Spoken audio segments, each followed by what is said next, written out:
شرعی پردے کا بھی ذرا دھیان دیجیے، نشیلی چیزوں سے بچیے، اپنے بچوں کو اولاد کو بچائیے، جوا، سٹا اور اس طرح کی شراب نوشی، خدا نخواستہ زنا کاری، حرام کاری، مرد اور لڑکے اور لڑکی کے ناجائز تعلقات، ذرا حساس رہیے، اس سے پہلے کہ وہ دن دیکھنا پڑے خدا نہ کرے کہ جب گھر کا بڑا منہ دکھانے کے نہیں منہ چھپانے کے بھی قابل نہیں رہتا، اور اس کے لیے یہ جو چوڑے ہر موبائل پر، موبائل کا لڑکیوں سے کوئی تعلق ہی نہیں، یاد رکھیے، ورنہ پھر وہ ہوگا جو ہو رہا ہے، اور ایسا نہیں میں سمجھتا کہ وہ کسی خاص علاقے میں ہو رہا ہو، کمی بیشی کا تو فرق ہو سکتا ہے، سب جگہ ہو رہا ہے، اور خاص طور سے جو چوڑے موبائل ہیں جن میں غلاظتیں اور گندگیاں بھری ہوئی ہیں، بے حیائی بے شرمی کی چیزیں، فحش مناظر، اور اللہ جانے اس پہ کیا کیا پڑا ہوا ہے، یہ نہایت مہلک چیز ہے نوجوان لڑکے کے لیے بھی، اور خاص طور سے بچیوں کے لیے اور لڑکیوں کے لیے۔ گھر کے بڑوں کو اس سلسلے میں بہت متحفظ ہونے کی، چوکنا رہنے کی، ہوشیار رہنے کی ضرورت ہے۔ آپ کی سب سے بہتر کمائی آپ کی اولاد ہے،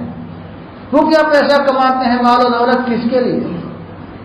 اگر اولاد بے رحمی کا شکار ہو گئی اور آپ کی اولاد ناکارہ ہو گئی، وہ دولت بھی ایسی جگہوں پر خرچ کرے گی، آپ کے لیے بھی وبال جان بنے گی، آپ سبب بنے اس کا، آپ بھی گناہ میں برابر کے شریک ہوں گے۔ اس لیے اپنی اولاد پر کڑی نظر رکھیے۔ میں نہیں کہتا، آقا بتا کے گئے ہیں، الا کلکم راعٍ وکلکم مسئول عن رعیتہ، گھر کا بڑا ذمہ دار قرار دیا گیا ہے۔ بھائی آپ کاروبار پہ چلے گئے، دکان پہ چلے گئے، آپ کو پتہ ہی نہیں آپ کے پیچھے گھر والوں کی مصروفیات کیا ہے، مشغولیات کیا ہے، کیا دلچسپیاں ہیں، کیا ترجیحات ہیں، وہ 24 گھنٹے کیا کرتے ہیں اور کیا کرتی ہیں، اس کا خیال رکھیے، نظام بنائیے۔ آپ بڑے ہیں اور نفع نقصان کو سمجھیے، وہی تو آپ کی سب سے بہتر کمائی، اسی کے لیے آپ ساری بھاگ دوڑ کر رہے ہیں۔ ہم بعض مرتبہ غفلت برت جاتے ہیں تو ایسی صورتیں پیش آ جاتی ہیں